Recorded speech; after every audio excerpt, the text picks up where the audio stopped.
1340, 96.5 KVGC. Douglas Viviani of Everything Old is New Again. Douglas, I forgot to write it down. I said I did, but I didn't last week. What's that new phrase we're going to use for the show? Let's see, a nostalgic look to the future. A nostalgic look to the future.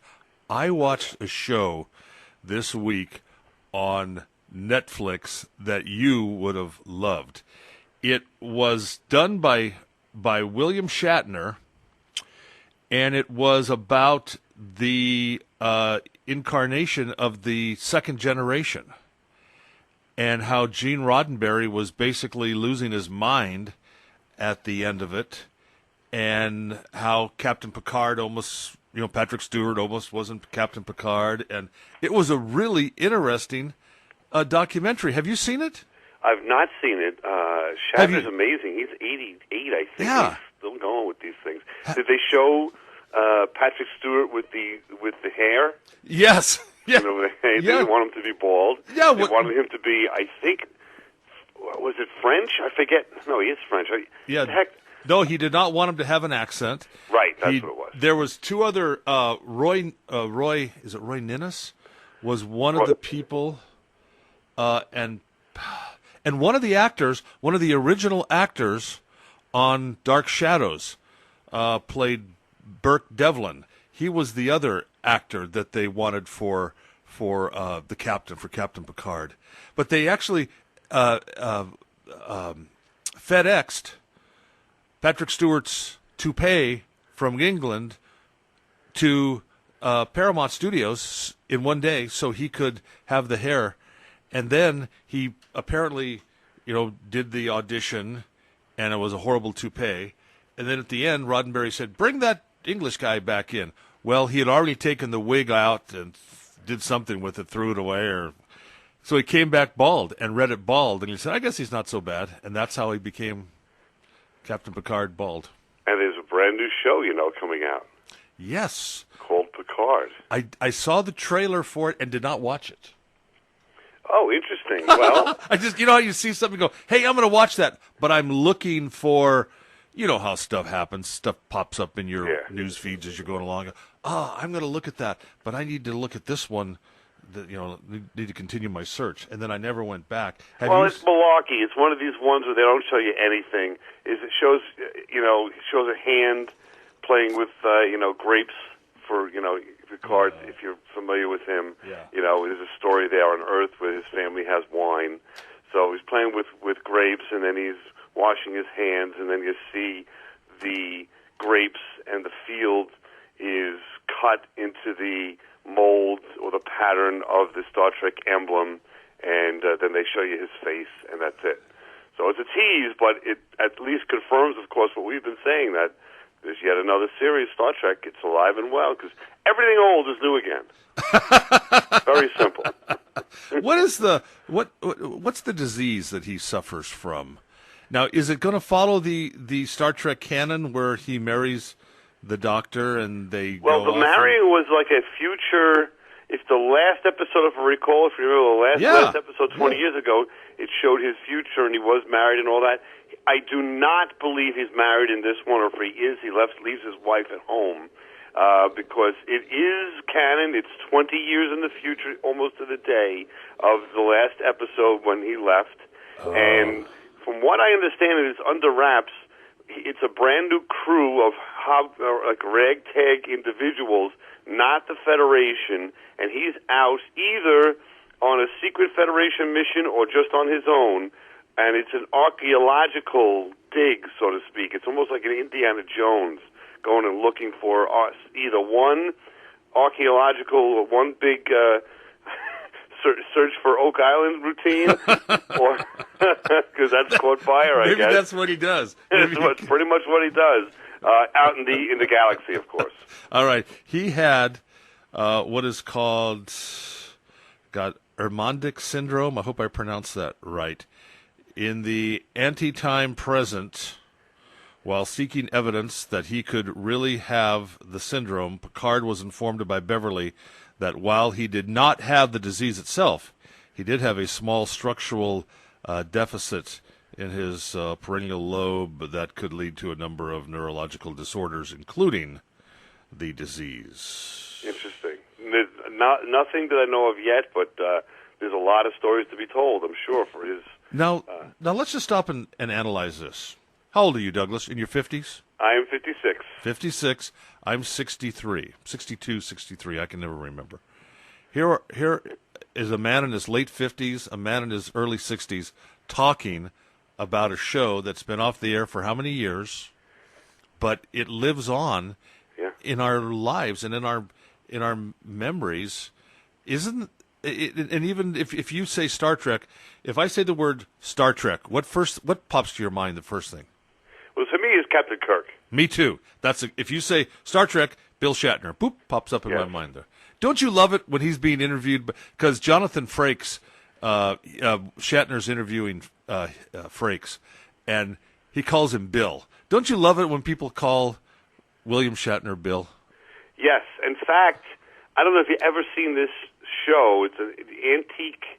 What the heck is it now? Where they go and look for the antiques on History Channel. These two guys travel in the country. They look for antiques, and long story short, I think I'll get the name of it. But American Pickers. What was it called? American Pickers. Right, American Pickers. And Shatner was one of their clients. Yes. But they call him Mr. Shatner the whole time, and he says, "Call me Bill." So, but he's everywhere. It's amazing, and I don't know what to say other than he's a legend, and he's just carrying the ball forever here. It's terrific. You see him in concert, or what would they say? You see him at one of these conventions. It is amazing because he always brings something new to the table. He tells short stories. He answers everything always with a smile, and just absolutely loves what he's doing, or at least he's a really good actor pretending that he really loves to do it. And he's like the Babe Ruth of conventions. He's really great at it. And if I met him, I would want him to be him. I would. Do you follow? You know what I'm saying? I would want him to be the person that we see on that show where he and Henry Winkler and George Foreman and Terry Bradshaw. I want him to be that guy because that's the guy that I think he really is. And, kind of a curmudgeon, kind of a, not a... know-it-all. Yeah, exactly. Right. That's who I want. I want that. Speaking of know-it-all, you know it all things Calaveras Jumping Frog. What happened? You would not believe it. A 13-year-old young man won the frog jump this year, did not break the record. Right. Coming in second, his twin sister. Whoa. And were they interviewed? Did they have some secret? Did they use the same method as someone else? What's up with that? How is it in the family like that? No, they just caught the frogs. They're from out of the area, and their name will come to me here in just a second. But anyway, long story short, they caught the frogs just out in a field, and didn't really. It wasn't. They didn't keep them and train them They caught them out in the field a couple of days before the frog jump, and then brought them to the fair and jumped them. So and won. The key is to catch and use wild frogs and don't feed them for 2 days or promise them worms or whatever at the other end of the course. I guess. Huh? I don't know. But what do you think about that? I mean, that's pretty amazing that a 13-year-old, two 13-year-olds and brothers and sisters end up winning. And you're saying they tied? I mean, was that close? No. The brother won. Oh, okay. The brother won, and the sister came in second place to it. That is unbelievable. Yeah. They must still be celebrating. What did they do with those frogs? Did they have pets now? No. They said they were going to put them back. They were going to. They're from Santa Clara County. Here we go. I've been searching for a. Let's see. They are fraternal twins, Madison Bush and Logan Bush. Logan is the one that won. His sister came in second, and the frog was the webbed one. Was the winner this year, jumping Jumping Jack Flash was the second. Now, does everyone use the same sort of philosophy, the same way to motivate them by kind of stomping behind them and stuff, or what? Some people do. Some people blow on them. Some people. I mean, there's been stories where people keep them on ice and they bring them out and they put them on the hot pad and it makes them jump. Right. But if you know frogs put them on ice, that would make them actually go to sleep because they hibernate. You know, in the winter. So, but I'm not a frog guy. I've been one of my secrets. In fact, I think if you look at our bios that someone brought up, we need to refresh those on our website. It says I'm afraid of snakes or frogs, or I am. My brother, I blame him. My brother scared me with a frog when I was probably 3 or 4 years old, and I tolerate them. I look at them and go around them, and okay. And snakes, and I hate to say this, if my family and I were out hiking on a trail and I was leading and we found a rattlesnake cross our path, I would push them in front of it and run as fast as I could in the opposite direction. How about that? You're like Indiana Jones. I'm an honest man. That's nothing to be ashamed of. Indiana Jones was afraid of snakes. Hey, here's one for you. And I know that you probably wear a suit every day. And yes. Okay. Well, you've seen me, what I wear. I wear a polo shirt. Well, today I put this polo shirt on, fresh out of the laundry, and, got it out and put it on. Halfway to work, I'm going, I smell like a swamp. Have you ever had any of your clothes sit in the washer for a half a day or whatever, and then you put them on, and as you warm up, you start to smell like a swamp? Yeah, and I just plow on. I don't care. That's what I'm doing too. I just said, you know what? I put on aftershave, some cologne, so hopefully that will permeate the stench in my shirt, and people will think that guy smells good today. I no longer get that close to people anymore. You know what I mean? Like when you're younger, you're dating, you're flirting, and whatever. You get close to people. I don't know the last time someone was like standing right next to me. Do you? I'm old. I'm supposed to start smelling, so I guess it's okay. People just say, "Hey, that's him." It just smells. So. Hey, listen. I understand. You sent me a picture of Leo in his scout uniform. What was it? A pack meeting? A den meeting? What was going on? He's all hopped up. This guy. We have tonight, and maybe you can give us a hint. We put it together already. Did you do the bottle rockets when you were involved in Cub Scouts? No, we had the cars, and we had the. They were rockets. They ran on a wire. We wound them up like remember the old airplanes, the balsa wood where you would wind it up and it would fly. Yep. You did that, and you wind them up and you let them go, and they travel down a string. Oh, okay, that's kind of interesting. But we've never done this bottle rocket thing. It's a 2-liter, two 2-liter bottles of plastic bottles. We kind of basically cut one and in a third, I guess, and put that on the bottom of the other one. Glue it, tape it together, and you put a little weight on the far end, like whatever it be, glue or paper or something, and for ballast. And then you've got a couple of wings you put on it, and you fill it with water halfway, and then this compressed air. They have these mechanisms that'll put compressed air into it and blast it off. They've got about 5 of these in the field all at once, and these things are going up in the air, and they blast off. Some of them blast off pretty high, and some are duds. So we're going to figure out what's going to happen with ours this year. Last year we went kind of medium. We didn't. Our ballast was too heavy. So this year we used less clay. We actually did in the front of it, and I don't know. I'll send some pictures. We'll see what happens. But Leo is all hopped up because he's got some tape that he put minions on it, and the duct tape's got all different things on it these days now, and a rocket ship and whatever. So he's a 7-year-old, and he's our resident astronaut Cub Scout. He's very excited. Did you see speaking of astronauts, did you see the end of the Big Bang Theory? Did you watch the last? I did, yes. Wasn't that, did that make you cry? It was well done. It did put what would you say, a lump in my throat. The only problem for me personally was the last 2 or 3 years I sort of fell away from the show, and I really don't know why, to be honest with you. I guess I just OD'd on it, so to speak. I don't know, but so I wasn't as close to the characters anymore, as I was, so I'm not sure if that had something to do with it, but it was very well done, very unexpected, and... Well, I'm just going to go give the one part that it doesn't give it away. I don't know, maybe it does give it away, but in the show, never in the show does Sheldon refer to Howard as an astronaut. Right. He just calls him. What do you call him? An engineer? He doesn't even call him that. No, yeah.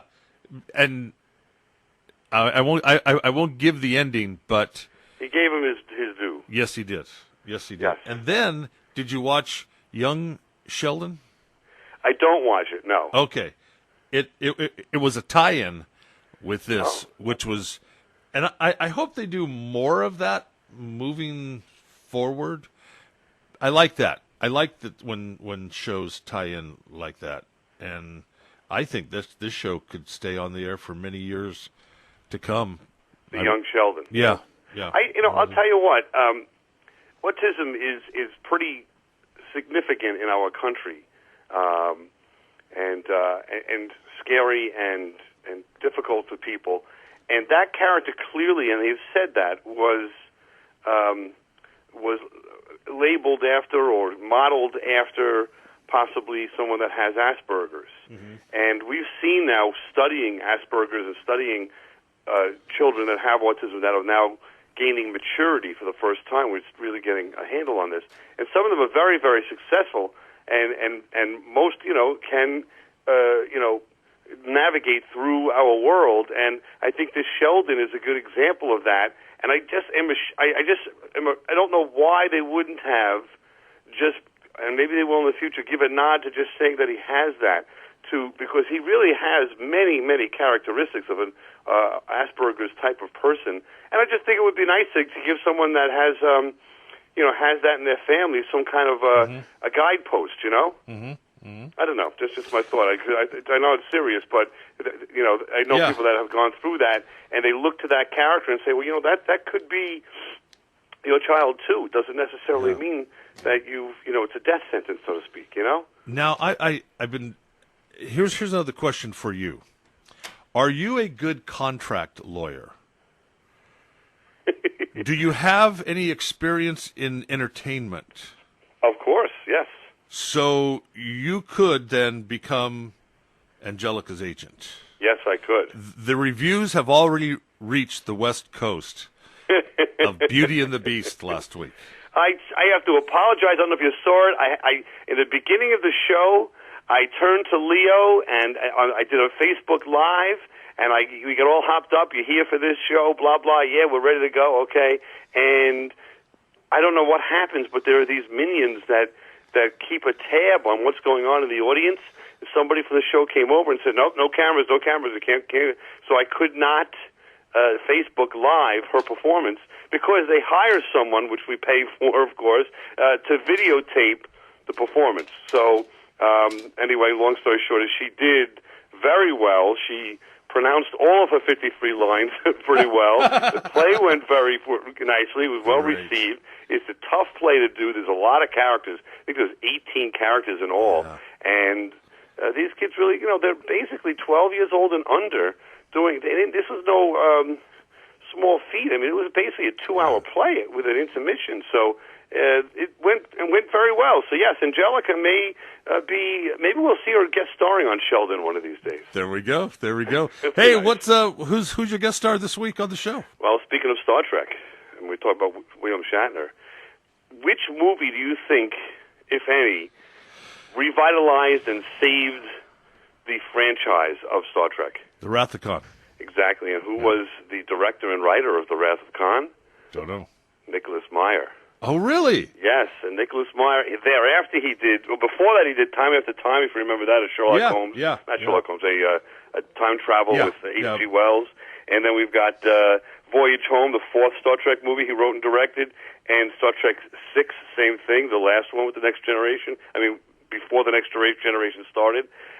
So he's had experience with Shatner, and he is a special guest on our show this week, and he is very thoughtful individual, very particular with his answers. I've seen in the past, And he's going to be a fount of information if you are interested in that, or even the day after. Remember that series where the nuclear bomb went off? He was involved in that. He's a really cool guy. I think a real good get, if you really know who he is. How many times do you get a director of like those kind of movies and writer of those kind of movies on the radio? I think it's really cool to have someone that of his stature, Nicholas Meyer, on the show, and that's what we're doing. Peter Weller probably has done just as much as he has. I'll tell you, yeah. Just the ask two of him. them would be great together because they both know a lot about a lot of things. I'll tell you that. Tonight, well, maybe jealous. I don't know. There you go. Tonight at 6 o'clock. Tomorrow night at 6 o'clock. Everything Old is New Again. What is that show? It's the nostalgic look at what's to come. Nostalgic look to the future. We have to foster those arguments that you love to have. All right, Douglas. Have a great Memorial Weekend. Thanks. You too.